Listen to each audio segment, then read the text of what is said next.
यदि आप या फिर आपके घर में कोई भी सदस्य किसी कंपनी ऑफिस या ऑर्गेनाइजेशन में काम कर रहा था और उनके पास एक यूएन अकाउंट नंबर है और उनके यूएन अकाउंट में पैसा होने के बावजूद भी वो अपना पैसा विड्रॉल नहीं कर पा रहे हैं। जैसे ही यूनिफाइड पोर्टल पे जाते हैं, अपना सारा डिटेल्स बिल्कुल ठीक ठीक एंटर करते हैं और उसके बाद से साइन इन करते हैं, तो यहाँ पे देखने को मिल जाता है अकाउंट इज डिसेबल्ड। तो जी हाँ फ्रेंड्स, आज के इस नए वीडियो में हम डिटेल्स में जानने वाले हैं कि आपके साथ ऐसा क्यों देखने को मिल रहा है और इसका सॉल्यूशन क्या है, आप अपना पैसा कैसे विड्रॉल कर सकते हैं। देखिए फ्रेंड्स, ये जो यूएन अकाउंट डिसेबल्ड होने का केस है ना, ये आज कल परसों से नहीं आ रहा है।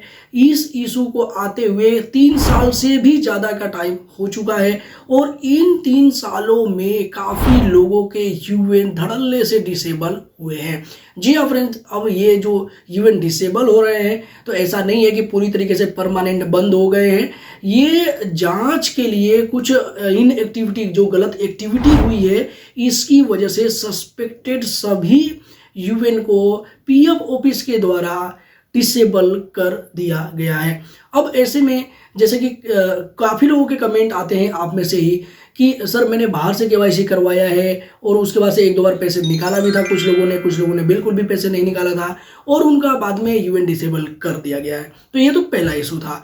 दूसरा इशू ये है कि कुछ लोगों का कहना है कि सर मैंने तो सारा काम खुद से ही किया था, हमारी कंपनी ने ही मेरे सामने अप्रूव किया था, फिर भी मेरा यूएन अकाउंट डिसेबल हो गया है। तो ये दूसरा और बड़ा इशू है।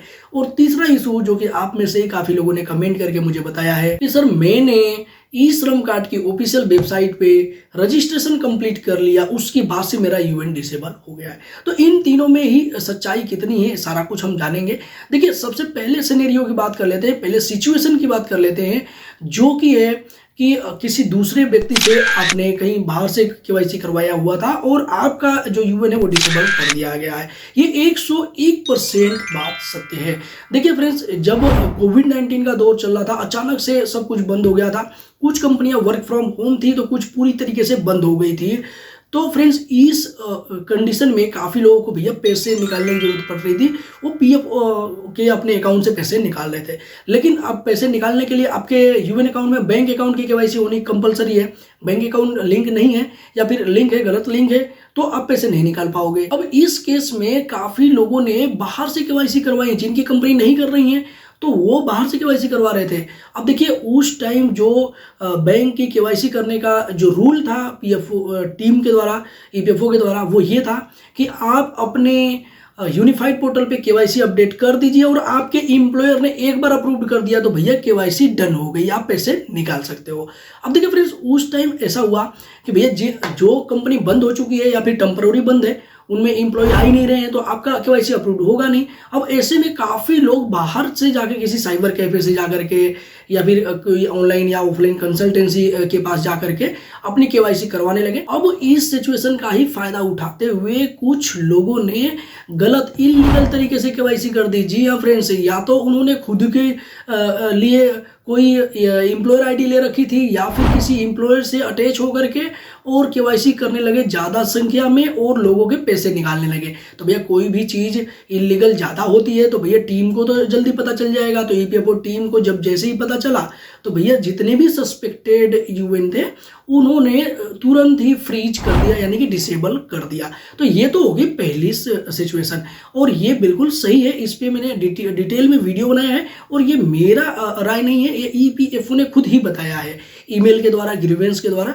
और इन पे मैंने डिटेल्स वीडियो भी कवर किया है। अब हम बात कर लेते हैं दूसरे सिचुएशन के बारे में।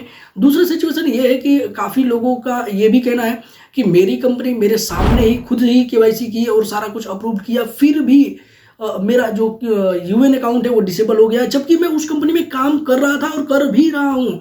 तो जी हाँ फ्रेंड्स, आपके केस में भी आपकी बात बिल्कुल सही है और 101% सही है। लेकिन देखिए, जब कोविड-19 का दौर चल रहा था और उसके बाद से धीरे धीरे इंडस्ट्रीज ओपन हो रही थी, उस दौरान गवर्नमेंट ने ऐसा भापा कि भैया कंपनियों के पास थोड़ा काम कम हो गए हैं लेकिन एम्प्लॉय ज़्यादा है और इस वजह से कुछ कंपनियों में तो छटनी भी चालू हो गई थी, यानी कि एम्प्लॉय को निकाले जा रहे थे। एम्प्लॉय ज़्यादा एम्प्लॉय क्या कंपनी क्या करेगी जब काम नहीं है। तो उस दौरान ही काफ़ी सारे स्कीम गवर्नमेंट ने लॉन्च किया था और उस टाइम ही इस एक स्कीम को भी लॉन्च किया गया था। देखिए ABRY, आपने नाम सुना होगा, और नहीं सुना होगा तो इस पर डिटेल वीडियो मैंने बनाया हुआ है, वो वीडियो आप चेकआउट कर सकते हैं। हालांकि मैं बता दूं कि ये जो स्कीम का नेम है वो आत्मनिर्भर भारत रोजगार योजना है। अब ये जो स्कीम है, इस स्कीम के अंतर्गत एम्प्लॉय और एम्प्लॉयर दोनों को ही बेनिफिट प्रोवाइड किया जा रहा था।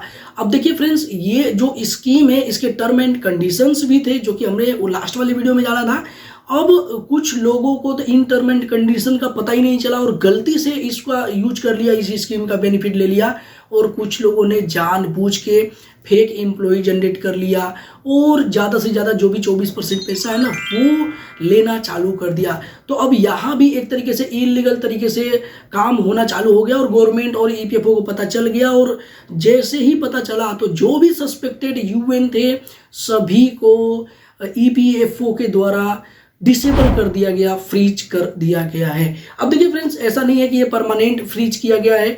अब जांच का विषय है ये, जांच के बाद अगर आपका यूएन सही पाया जाता है, यानी कि आपकी कंपनी में जिसमें आप काम कर रहे थे और आपका यूएन था उसमें आपका जो कंट्रीब्यूशन है वो बिल्कुल ठीक ठीक था, आपकी कंपनी ने कुछ भी फ्रॉड नहीं किया है, तो आपका जब ये सारा कुछ इंक्वायरी हो जाएगा तो उसके बाद से यूएन को इनेबल कर दिया जाएगा, EPFO का ऐसा कहना है। अब देखिए फ्रेंड्स, यहाँ पे जो तीसरा सिचुएशन है, जैसे कि आप लोगों में से काफी लोगों ने कमेंट करके बताया था कि सर मैंने ई श्रम कार्ड की ऑफिशियल वेबसाइट पे रजिस्ट्रेशन कंप्लीट कर लिया और इस वजह से मेरा यूएन डिसेबल हो गया। तो देखिए फ्रेंड्स, आप लोगों के कमेंट आने के बाद मैंने खुद ने काफी सारे एम्प्लॉइज का रजिस्ट्रेशन चेक करने के लिए कर दिया कि भैया उनका यूएन डिसेबल हो रहा है कि नहीं हो रहा है, लेकिन उनका यूएन अभी भी चालू है। यानी कि मेरे तरफ से तो बिल्कुल नहीं ऐसा कोई भी चांस है कि आप अगर ई श्रम कार्ड की ऑफिशियल वेबसाइट पर रजिस्ट्रेशन कर दो तो आपका जो यूएन है वो डिसेबल कर दिया जाएगा।